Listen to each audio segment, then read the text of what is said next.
Olá, seja muito bem-vindo. Começa agora o programa Concerto de Ideias. Eu começo agradecendo o seu carinho e agradecendo muito a sua companhia. Obrigada a você que tem nos acompanhado, tem feito contato conosco por meio das redes sociais. Olha só os endereços aí no seu vídeo aparecendo para você mandar o seu recadinho, mandar a sua sugestão, porque nós estamos preparando cada vez mais programas interessantes para você que nos acompanha. E hoje nós começamos a série falando sobre cultura pop, especialmente sobre história em quadrinhos. Você leu, lê, conhece alguém que lê histórias em quadrinhos? Pois é, o programa de hoje é dedicado a esse assunto que pelo que eu tenho acompanhado, não é só para criança não. E olha quem está conosco hoje para participar desse programa e nos ajudar a entender um pouquinho mais desse assunto que faz parte da cultura pop. O professor Alan Novaes. Tudo bom, Alan? Tudo bem, Betina. Seja muito bem-vindo ao Concerto de Ideias. Muito obrigado. O Alan Novaes, ele é teólogo, é jornalista e doutor em ciência da religião pela PUC de São Paulo. É isso, Alan?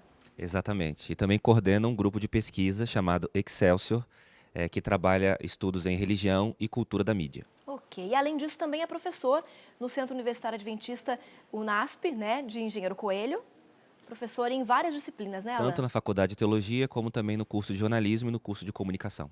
Ok. Você viu aí, Alan, que essa série, esse mês de julho promete, você com certeza vai estar conosco em todos os programas para a gente poder entender um pouquinho mais sobre esse assunto, né, Alan? Exatamente. E a gente começa falando sobre histórias em quadrinhos. Você gosta, Alan, de histórias em quadrinhos? Desde criança eu leio, gosto bastante e até hoje, com a evolução das histórias, né, como nós vamos discutir agora, eu continuo lendo bastante. Então não é só para criança, não. Não, muito pelo contrário.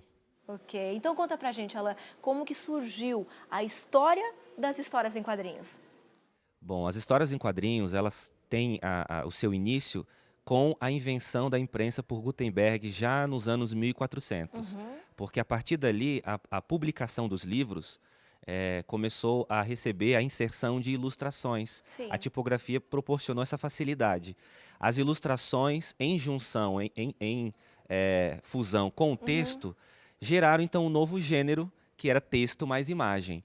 Lá pelos anos 1800, com a Revolução Industrial, a gente teve uma grande migração de pessoas do campo para a cidade. Sim. Essas pessoas, elas não tinham muita escolaridade, Betina. Elas não sabiam ler muito bem, eram semi-alfabetizadas. Então, os jornais da época começaram a publicar histórias com bastante imagem e pouco texto. E aí foi o surgimento das tirinhas. Então, as histórias em quadrinhos, elas começaram mais ou menos nos anos 1800, com essas tirinhas que eram publicadas em jornais para atender as pessoas que não tinham muita escolaridade, que não tinham dificuldade de ler textos muito grandes. Compreender, né? Exatamente. Então a gente pode entender um pouquinho do conflito que existe entre a questão da cultura mais erudita, a cultura popular, de repente que envolve a história em quadrinhos, porque há muitas pessoas que dizem assim, a história em quadrinhos é para quem não gosta de ler ou para quem não sabe ler. Então pega aí uma revistinha de história em quadrinhos e se diverte. Mais ou menos nessa época que surgiu essa ideia. Você tem toda a razão, é mais ou menos isso. Para nós termos uma ideia aqui histórica rapidamente, em 1827 foi feita a primeira história em quadrinhos por um suíço chamado Rudolf Topfer. Nossa, é bastante antiga, Alan. É bastante antigo. No Brasil é um pouco depois, com um italiano radicado no Brasil chamado Angelo Agostini, em 1869. Então, nesse século, nós tivemos essas duas datas que representam, né, quando que as histórias em quadrinhos começaram. Nessa época, a elite da época, tanto na Europa, nos Estados Unidos, como no Brasil, considerava essa literatura, a dos quadrinhos, como uma para-literatura, uma subliteratura, uma literatura de segundo nível. Para pessoas não tão cultas, não tão inteligentes. Exatamente, justamente porque elas eram focadas para as massas, né? Para aquele público de operários, de pessoas que eram mão de obra proletária, né? Naquele contexto da Revolução Industrial. Então, Sim. as histórias em quadrinhos surgiram com um forte preconceito, um preconceito de classe e um preconceito também intelectual. Mas a gente percebe isso ainda hoje, Alan. Isso de todo não se esvaiu. A gente percebe que ainda continua esse preconceito. Sim, isso é verdade. Em partes porque essa linguagem dos quadrinhos, ela retrata temas, geralmente, assim ela surgiu, temas relacionados à fantasia e à ficção. Então essa é a primeira grande característica dos quadrinhos, quando Sim. eles surgem, né, e nós temos algumas fases, Aham. eles trabalham com temas fictícios, muitos deles. Histórias de terror, histórias policiais, mais de cunho fantástico, e até as famosas histórias de super-heróis. Como você não retrata a realidade, ou como os quadrinhos começaram não retratando a realidade, sim o mundo da ficção, Aham. eles ganharam então essa imagem de que a história de conto de fadas, ou os contos de fadas, ou as fábulas modernas. Isso é coisa de criança. Outra coisa também que gerou preconceito Sim. foi o fato de eles serem usados, por ter muita imagem e pouco texto, para iniciar as crianças na alfabetização. Só que Sim. isso mudou de muito tempo para cá. Então, os quadrinhos hoje eles são uma indústria, um mercado extremamente diversificado e que dialoga com vários públicos e várias faixas etárias. E o legal, Alan, que além de ser um mercado, né, como você acabou de falar, está despertando o interesse da pesquisa também, né? Pesquisadores estão estudando, estão se debruçando sobre as histórias em quadrinhos para entender um pouco mais. Isso Sim. também é uma realidade hoje. Isso é uma realidade, com certeza. O meu grupo de pesquisa, ele faz parte de uma rede de pesquisadores em arte sequencial. E nós temos vários programas na área de comunicação e na área de letras no Brasil e fora do Brasil, programas de mestrado e doutorado, que estudam especificamente as histórias em quadrinhos, como produto da cultura, como produto literário, como literatura, tá? E literatura de qualidade. Até para saber utilizar da forma mais adequada, né, Alan? Para que as informações cheguem para você que acompanha a gente aqui no Concerto de Ideias, por exemplo, para que você tenha acesso, né, a todas as informações das mais variadas formas, né? Sim, com certeza. Existe muita aplicação das histórias em quadrinhos para a área educativa, né? Como iniciação a novos a clássicos. Então, hoje, redes de ensino, existem programas de fomento de secretarias de educação em vários estados do Brasil que incentivam o uso de histórias em quadrinhos como literatura de paradidáticos. E essas literaturas são usadas muitas vezes para preparar o estudante para entrar em contato com a obra clássica mesmo, o romance mesmo. Preparando, né? Exatamente. Preparando o terreno, né? Você falou pra gente que tem algumas fases, né, das histórias em quadrinhos. Sim. Quais seriam essas fases, Alan? Quando os quadrinhos surgiram, né, eu mencionei a data de 1827, depois de 69 no Brasil, a indústria de quadrinhos mesmo, ela foi criada basicamente no final dos anos 1800. O ano que muitos pesquisadores marcam como o início da indústria dos quadrinhos foi em 1897. Essa é a primeira fase que eles chamam de Era de Platina. Eles dão o nome de metais, as eras dos quadrinhos, que foi até 1937. Nesse primeiro momento, eles tinham histórias policiais, histórias de terror, histórias de ficção científica. E surgiram personagens como Dick Tracy, que é aquele detetive que tem um relógio super avançado, que até saiu um filme algumas décadas atrás. O Buck Rogers, que é um viajante espacial. Então, esse primeiro momento focou-se mais em histórias de terror, histórias policiais e histórias de ficção científica. A segunda fase foi a Era de Ouro. E essa fase que é mais famosa, por isso é chamada de ouro, que é o metal mais precioso, começa em 38 e vai até 55, é a fase dos super-heróis. Que eles entraram nos quadrinhos. Exatamente. O Super-Homem, por exemplo, ele foi publicado pela primeira vez numa revista chamada Action Comics. Seriam quadrinhos de ação, numa tradução livre, em 1939. Daí surgiu também o Batman, mais ou menos nesse mesmo período. E essa foi uma fase em que surgiram super-heróis inocentes. O que quer dizer isso? Eram vigilantes, pessoas com poderes ou com habilidades que defendiam os fracos, os oprimidos, e promoviam a paz e a justiça. Em seguida, nós temos a Era de Prata, que vai dos anos 1956 até 1969. É uma época pós-Segunda Guerra Mundial, então tem uma sociedade que está muito magoada, muito ferida por toda essa cultura bélica, armamentista das décadas anteriores. Então, os heróis eles perdem a sua inocência, os super-heróis eles vão se tornando um pouco mais cínicos, e nesse momento eles começam a dialogar de maneira mais intensa com os problemas sociais. Próprio da época, do contexto da época, né? Na Era de Ouro, Betina, nós já tínhamos esse diálogo dos super-heróis com a cultura. Na Era de Prata e posteriormente na Era de Bronze, isso vai se intensificar um pouco mais até atingir o seu clímax na Era de Ouro, que a gente já comenta agora. Só para dar um exemplo, os quadrinhos do Capitão América, por exemplo, nos anos 40, já posicionavam o leitor em relação ao conflito contra a ditadura fascista do nazismo. Então, a carga política é muito forte. Na era de prata, nos anos 60, quando nós temos, por exemplo, o nascimento do Quarteto Fantástico, nós temos histórias que falam sobre a corrida armamentista da Guerra Fria, já dialogando com a questão geopolítica da época. Sim.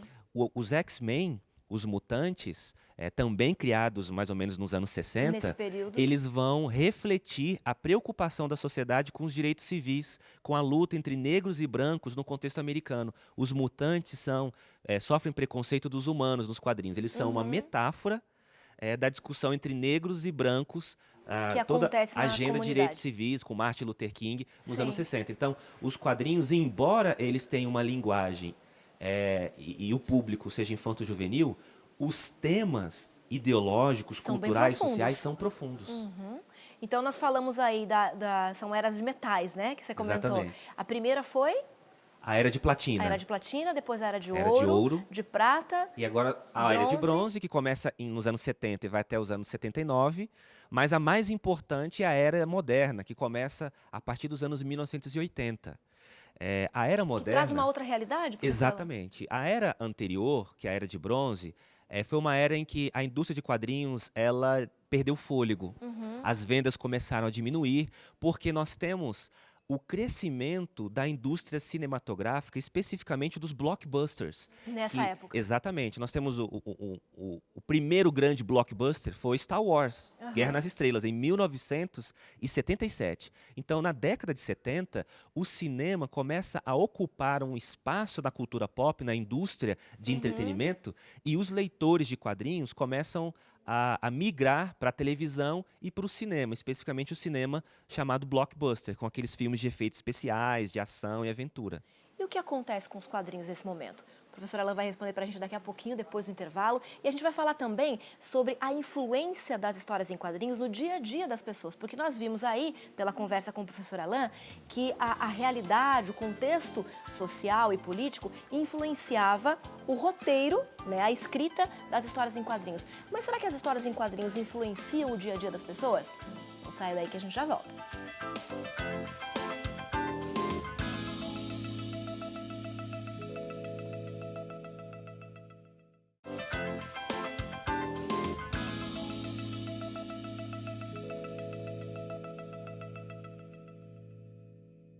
O Concerto de Ideias já está de volta. Nós estamos falando hoje sobre cultura pop, especialmente sobre histórias em quadrinhos. Porque durante todo esse mês de julho, você já sabe, nós estamos com um programa especial. Hoje nós estamos falando com o professor Alain Novaes, que é teólogo, é jornalista e doutor em ciência da religião pela PUC de São Paulo, né, Alain? Exatamente. Estamos conversando sobre história em quadrinhos, falamos aí sobre as fases das histórias em quadrinhos, quando que surgiu, como que aconteceu. E no nosso programa nós temos um quadro especial, Alain, que chama Na Prática, onde o Gustavo Santos vai conversar com pessoas para entender como elas colocam na prática o assunto que nós debatemos aqui. E parece que ele encontrou um cartunista muito especial que desenha histórias em quadrinhos. Vamos acompanhar a conversa? Vamos conferir.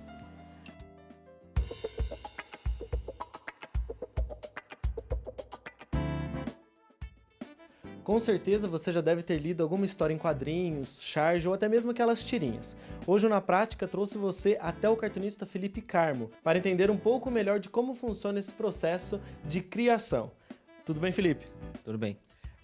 Explica pra gente um pouquinho como é que funciona esse processo de criação de história em quadrinhos, seja de charge ou até mesmo de tirinha. Eu, por exemplo, costumo sempre levar comigo algum caderninho, alguma coisa para ficar rascunhando ideias. Como é uma coisa que eu faço mais por hobby, né? Não é minha profissão. Então, às vezes quando eu tô no ônibus ou no almoço, né? Pego esses momentos, rascunho alguma ideia e depois quando eu chego em casa eu venho aqui pro papel e normalmente faço algum rascunho. E você faz tempo que tem um blog de tirinhas, né? Traços do Reino. Como é que funciona esse projeto? Como é que você faz? Faz no papel, depois passa pro computador? Como é que funciona?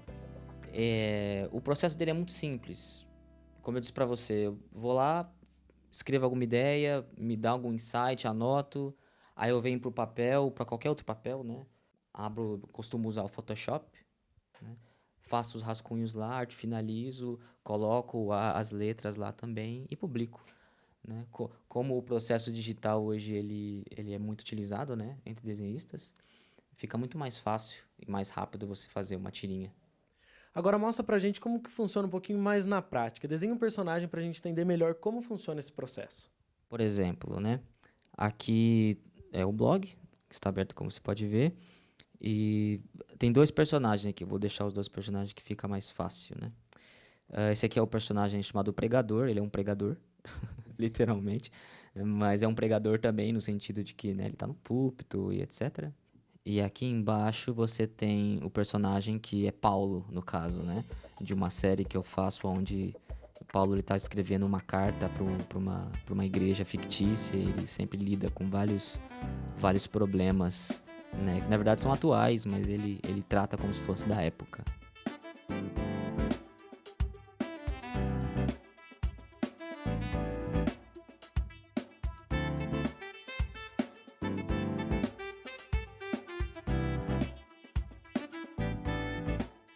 Felipe, conta pra gente quanto tempo em média, mais ou menos, você leva pra fazer cada tirinha.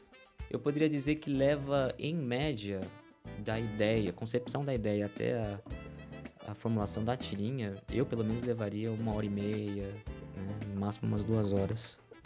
Bom, Felipe, muito obrigado por ter recebido aqui a equipe do Concerto de Ideias. E o Na Prática de hoje fica por aqui. Até mais.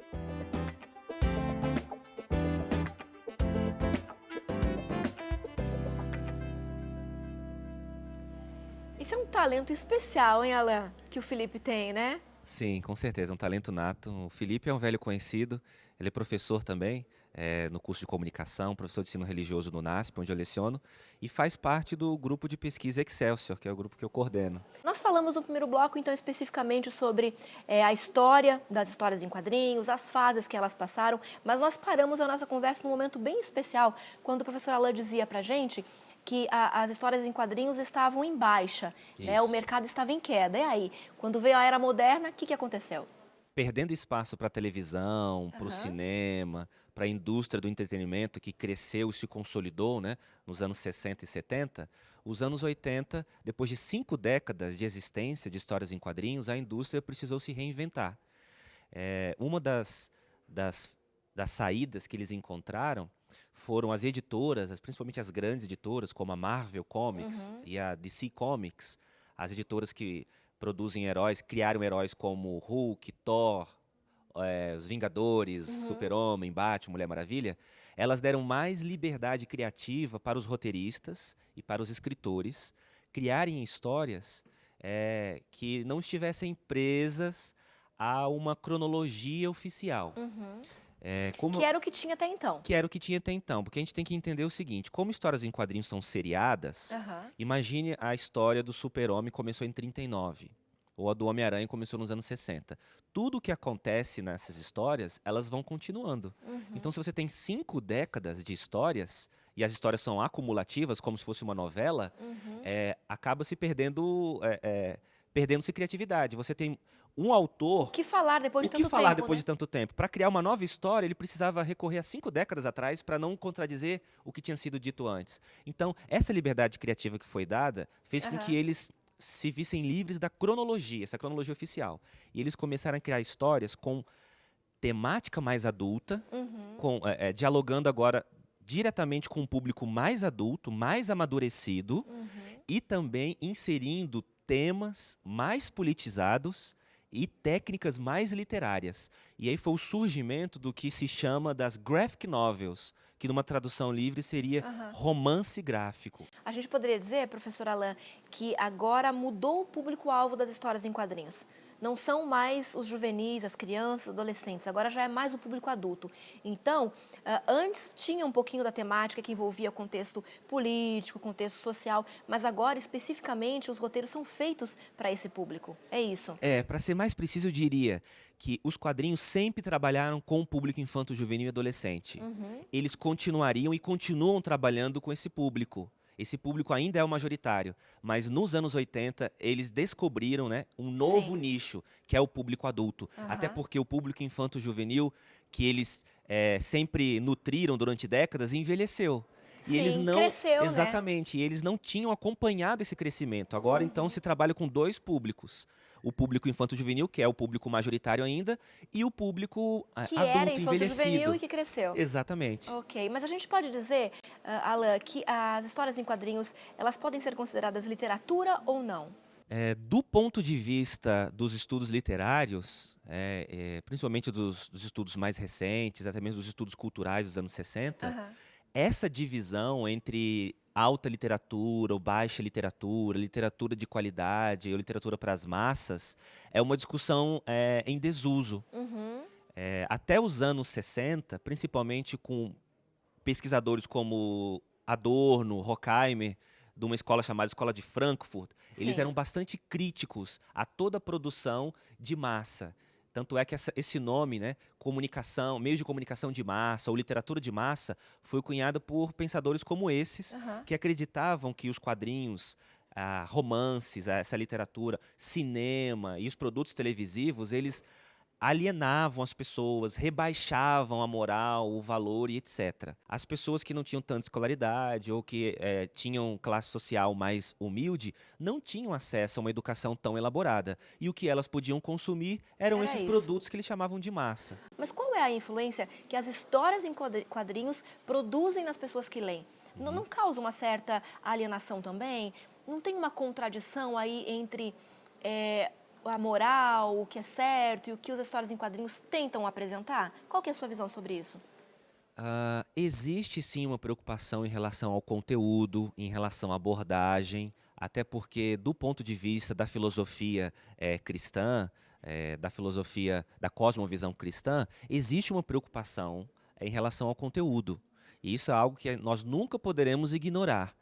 Mas existem também muitas potencialidades dos quadrinhos e que, às vezes, elas são esquecidas Aham. por essa resistência que se criou. Um preconceito, na verdade. Exatamente. A gente consegue aliar quadrinho e religião, por exemplo? Com A gente certeza. viu o trabalho do Felipe Carmo aí fazendo, né, Gênesis, né? Em histórias em quadrinhos. É possível, então, trabalhar dessa forma e alcançar um público maior? Com certeza. Retomando o assunto das graphic novels, que eu vou usar como exemplo, os romances gráficos ou as graphic novels, elas inauguraram um caminho tão inovador para os quadrinhos que hoje esse é provavelmente o nicho que mais cresce na indústria, que dialoga diretamente com os adultos. Aham. E a temática principal deles não é de super-heróis. São histórias em quadrinhos, por exemplo, autobiográficas, em que pessoas contam histórias de vida, histórias reais, memórias de um soldado na Segunda Guerra Mundial, conflitos de uma adolescente vivendo no Irã durante a Revolução Iraniana dos anos 70, dos anos 80. Então, essas histórias que eu mencionei, que são histórias que nós usamos às vezes para a formação de adolescentes, para a formação de jovens, ou nós adultos lemos, não só para entretenimento, mas para reflexão, para informação. Todas essas histórias que eu mencionei, que nós lemos às vezes em um romance ou assistimos em um filme, elas são contadas em forma Histórias de em quadrinhos. quadrinhos. Então, é uma forma diferente de contar as histórias. Sim. Né? Uma forma diferente de abordar os assuntos que são importantes e fazem a diferença no dia a dia das pessoas. E não menos maduras. Então o problema Ou não menos cultas. é o menos cultas. O problema não é a linguagem dos quadrinhos.